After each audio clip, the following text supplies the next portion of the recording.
On the morning of July 1st, 1863, Robert E. Lee and his Confederates wake up in Cashtown, Pennsylvania. While the Union forces of the Army of the Potomac are spread throughout southern Pennsylvania and Maryland with their commander, George Meade, in Pipe Creek, Maryland. Neither Lee nor Meade prefer a fight in Gettysburg, yet the road systems lead the Confederates east towards the town. There, they will meet cavalry regiments under General John Buford.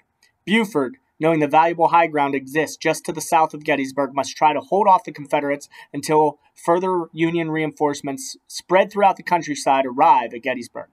While the Union cavalry will be first to make contact with Lee's Confederates, Lee's cavalry, or his eyes and ears, under Jeb Stuart, are not there. This will be an issue for Lee, as neither he or his commanders know exactly what is in front of them as they move east. That Stuart's cavalry is not with Lee's army will become a major issue for Lee at Gettysburg. We start our trip at 7:20 a.m. on July 1st, 1863, 3 miles east of the center of the town of Gettysburg.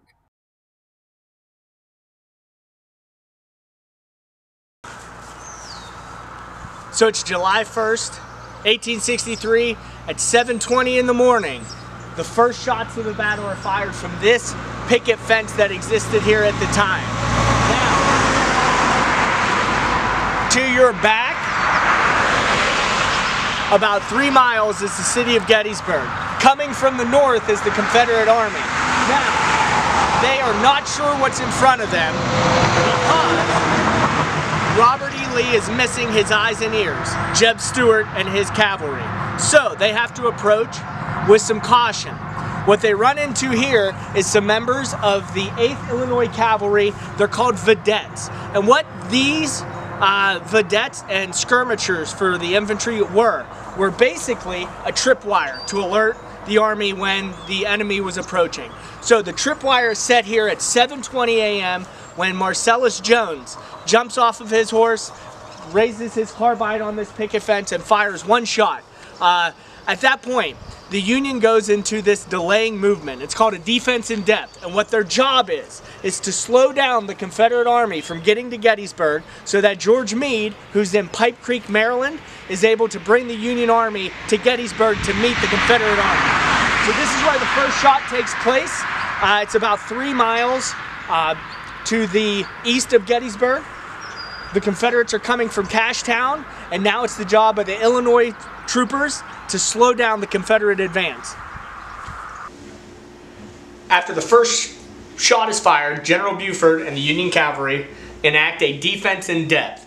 It is a delaying tactic, a delaying strategy, so that the Confederates slow down while the Union reinforcements arrive at Gettysburg to prevent the Confederates from getting the high ground that's south of the town. Here's how it works. We were just here. We fire our first shot. The Confederates have no idea what's in front of them because Jeb Stuart is still missing. So, because of their lack of knowledge of what's in front of them, they have to stop. They get orders from their corps commanders, which goes to the division, which goes to the brigades, down to the companies. They stop, and they get into battle lines. Now, at that point, the Union falls back to the next ridge. Once the Confederates are ready to begin moving again, they go back into their marching orders, their marching formations, and this all takes time, and then they move forward. Now, as they get close to the next ridge, not only did the Union slow them down, but they've also increased their forces, right? So now they fire. The Confederates, still unsure, has to stop. They get the orders. They get into their battle lines again. Now, while that's happening, the Union cavalry fall back to the next ridge, and as you can see, their numbers increase. And as their numbers increase, they're getting more strength. The Confederates have to get back into their marching formations, and they move forward. This is the key of a defense in depth. It works because they know as the Union gives up ground, that's fine. As long as they're falling back and giving up ground, it's okay. And as long as they can get the reinforcements in time to prevent the Confederates from getting the high ground. Of the Illinois Cavalry. He's a major general and in charge of this delaying motion until reinforcements for the Union Army arrive. Now, we were about 2 miles east a little bit ago, and now Henry Heath's Confederates are approaching. John Buford puts into intact a defense in depth, which is going to slow down the Confederate Army on its way into Gettysburg. Now, for about 2 to 3 hours, this movement is slow and steady. The defense in depth does a few things. Every time the Union falls back, their numbers increase. And then every time they fire into the Confederates, the Confederate Army, because again, without the eyes and ears of Jeb Stuart, have to stop, form into battle lines before they can move again. So it does slow down the Confederate approach to Gettysburg. This is a big movement, a big goal accomplished by John Buford. Now, the first reinforcements to arrive are going to come from John Reynolds, and that's where we're going to go to next.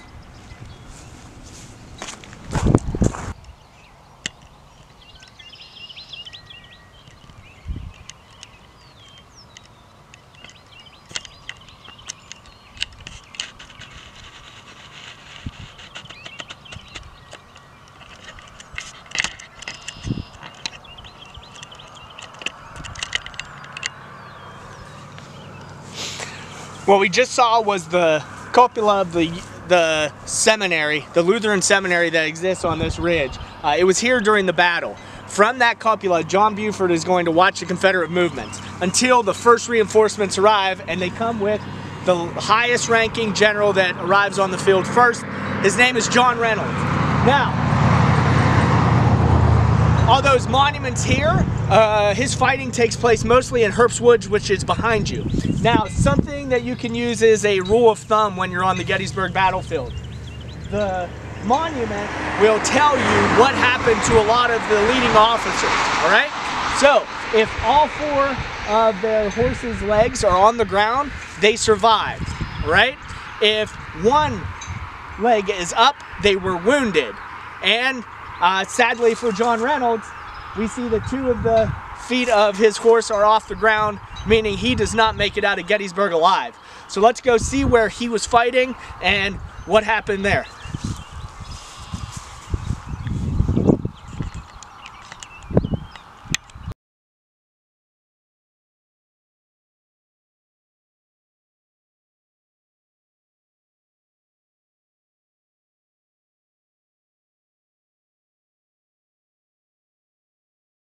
So while Buford's defense in depth delays the Confederates long enough to get reinforcements, the heavy fighting is going to start beginning in the woods behind me. Confederate soldiers from Tennessee and Alabama under the command of Archer are going to run into a large Union force in the woods behind me. This is called Herbst Woods. Now, up to this point, the Confederates are still not sure what's in front of them. Robert E. Lee's eyes and ears, his cavalry, Jeb Stuart, are not here. They weren't able to give them any information about the size of the Union Army. They're not sure if it's militia or it's a large contingent of the Union Army of the Potomac. So what happens here is that mystery is solved. Archers, Tennessee and Alabamans are walking through the woods and they see the tall black hats of the Union's Iron Brigade. And the cry starts to merge amongst the troops that this ain't no militia, it's those damn black hats. Now the Confederates know exactly what's in front of them, and they know this isn't going to be a skirmish, but an actual fight. Heavy fighting is going to take place into these woods. The Confederates under Archer, and on the other side of these woods is our boy John Reynolds. And there's going to be heavy fighting throughout these woods. And let's go to the top of the woods and check it out.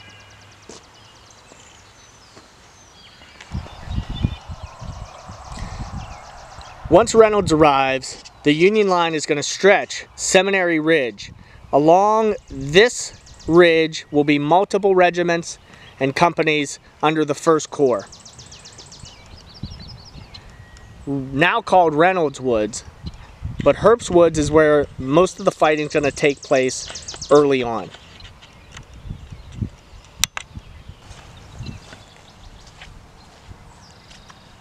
As the fighting is picking up in Herbst Woods behind us, the Iron Brigade, the 1st Corps of the Union Army, is fighting with Henry Heast's division, particularly Archer.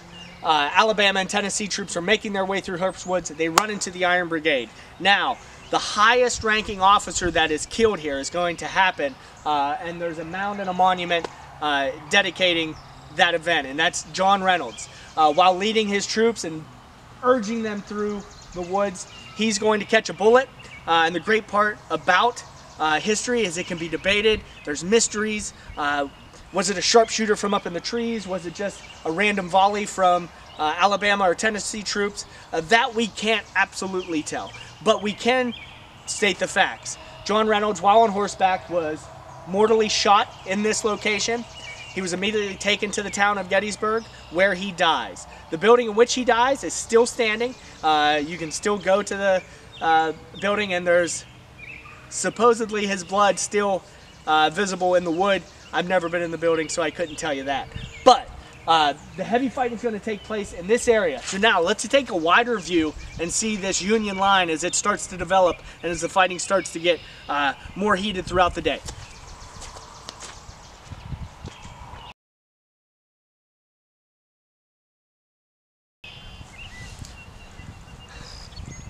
The Confederates are able to get reinforcements to the field first.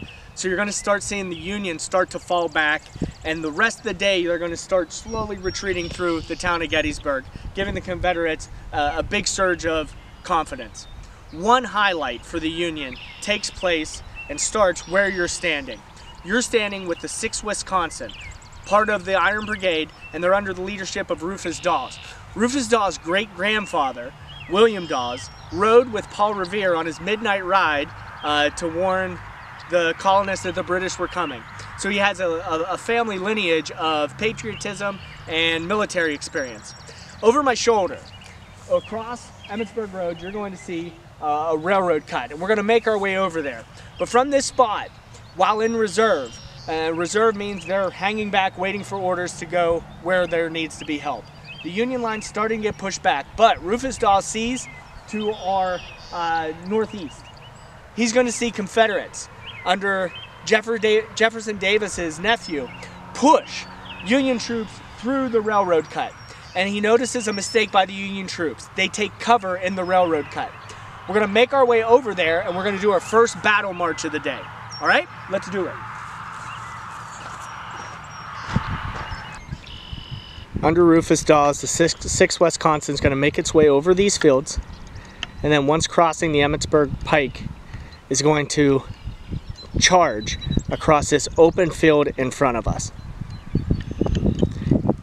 into a Confederate contingent that is in this railroad cut. So standing along this line with the 6th Wisconsin are 420 soldiers. Of those 420 soldiers, over this charge into this field, 180 are going to lose their life. So let's take our walk through this field. For every yard that we walk, at least one man from the 6th Wisconsin is going to perish and fall.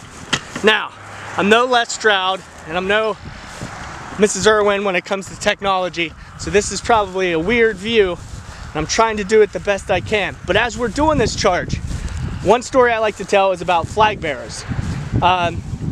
You knew where to go as a soldier in the Civil War, depending on where your regimental flag went. So if you see your regimental flag going forward, you go forward. If you see it going backwards, you go backwards. The term or the phrase rally around the flag was always a good bit of advice. So you go where your flag is. The risk there is that somebody has to carry that flag.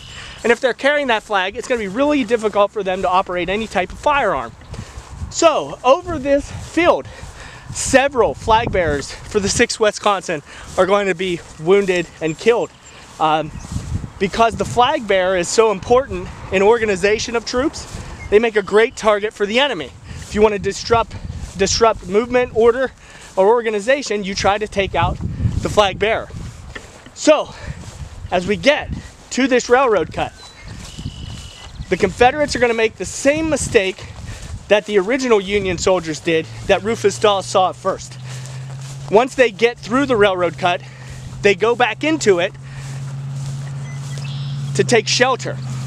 The problem is that Rufus Dawes is aggressive, and when he gets to the railroad cut, he finds Confederates that really are stuck in a vulnerable position. From class, we know that the high ground is important. The Union now has the high ground. In here is going to be the highlight of day one for the Union. This is one of their major successes. They capture several battle flags from the Confederates, several officers' swords, and around 280 Confederates are captured in this railroad cut.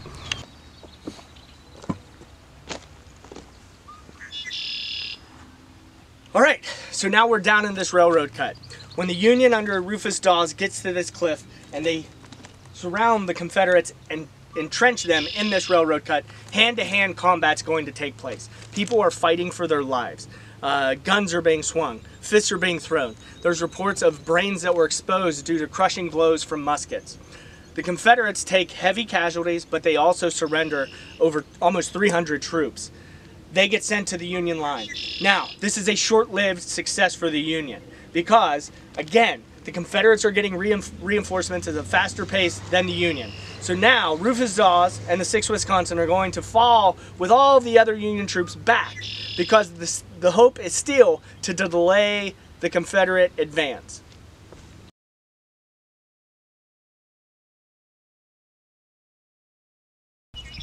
As Confederate reinforcements arrive, so too does the artillery along with the Confederate Army. They start opening up a barrage on the Union line from this position northeast of Gettysburg. If we look down the barrel of this Napoleon artillery rifle, we will see the Union line. Herbst Woods, the Union line in front of Seminary Ridge, and the 6th Wisconsin are all going to be in range of these guns when they arrive on the field. The Battle of Gettysburg is unique because it goes against 19th century traditions and trends in warfare. Since Napoleon, artillery was used to prepare victory. The infantry was used to achieve victory, and cavalry was used to complete the victory and then secure all the fruits of that victory. Now, Gettysburg's unique because we have cavalry for the Union that initiates the fighting. The cavalry for the Confederacy is not even here. And now we're going to see some talk about the artillery pieces that are used in Gettysburg. So let's dig into some of that.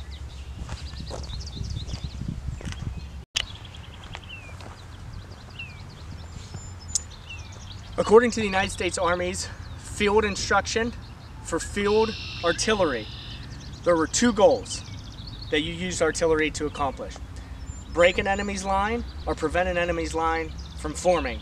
And they would do this through 3 ways: shell, shot, or canister. At long distances, several hundreds of yards, they would use shell.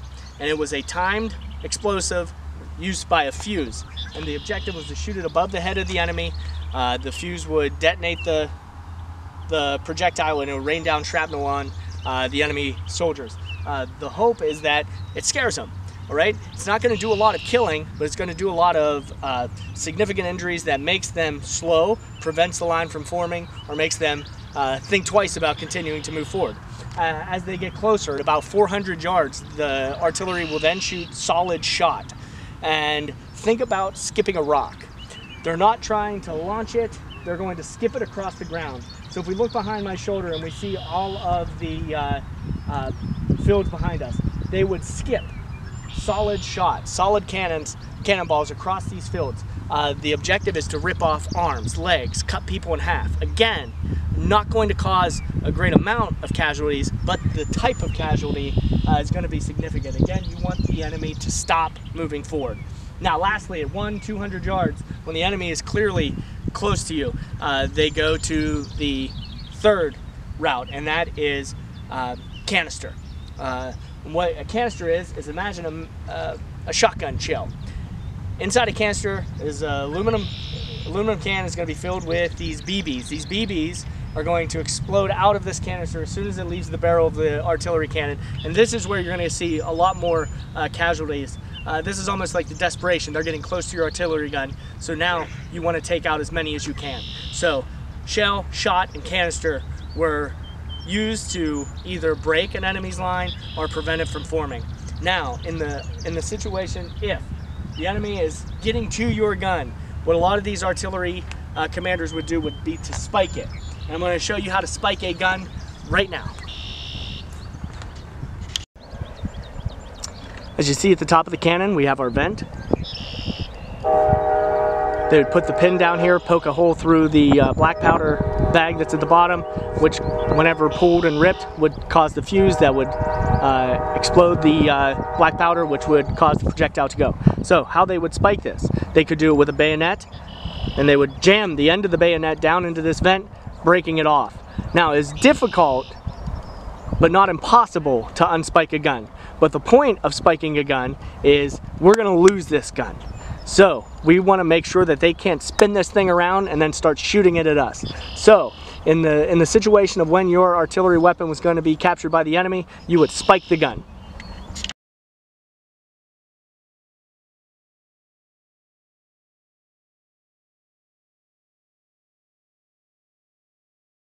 At the end of day one, the Union are retreating through town to get to the high ground to the south. The delaying action works to where they can get their army here before the Confederates can get to that high ground. However, the retreat through town is chaos. It's disorganized, and men are just running through the streets being shot at constantly as the Confederates tell them into the city. We know this as we see some of the buildings that are still in existence that were around during the battle that were shot up with bullet holes. We'll go check one of them out right now. It's the Farnsworth house. And we'll go. During the retreat, Confederate skirmishers get this deep into town, and there are sharpshooters and snipers firing at each other, as evidenced by the whole steel shot up in this Civil War building. This is the Weinbrenner house.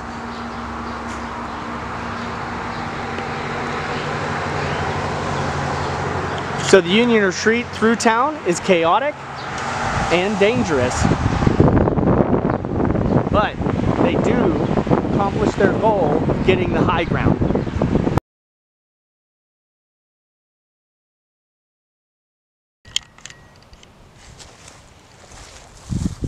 At the end of day one, as the Union is retreating back through town, they do take the high ground here at Culp's Hill, and they start to dig in. You see these breastworks that are lined up here. Now, they're not like some of the breastworks we'll see around the battlefield made of rocks and logs. Instead, they're stacking dirt, whatever they can, to build up some breastworks to dig in to prevent the Confederates from taking the high ground. There's going to be fighting here throughout the night, nothing serious because of Richard Ewell's lack of, let's say, aggression to take the high ground.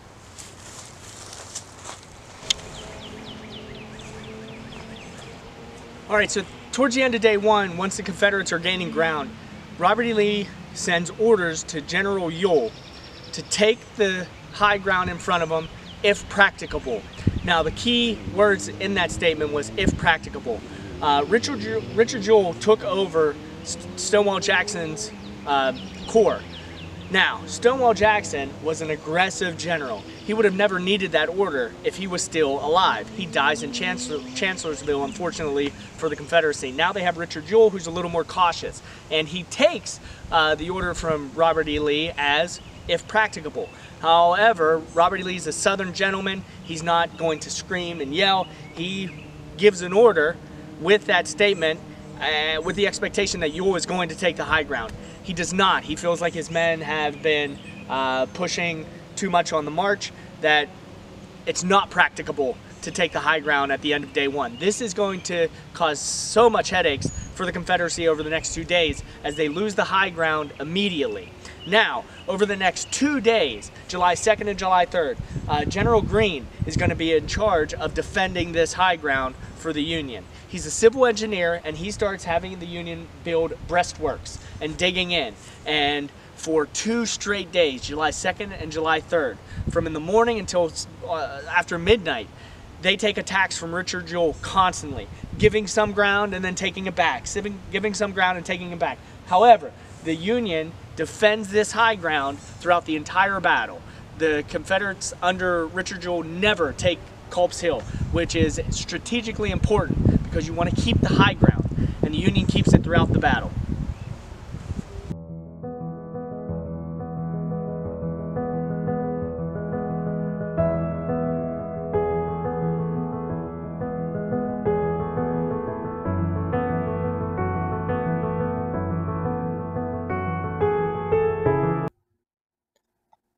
In summary, Day 1 was a military victory for the Confederacy as they drove the outnumbered Union through the town of Gettysburg. However, the Union gets the strategically important high ground south of town. General Lee will now make plans for the next day's attack. General Meade, who arrives on the battlefield around midnight, now has to decide. Will he move the Union from its advantageous position, or, unlike previous generals, square off and fight General Lee?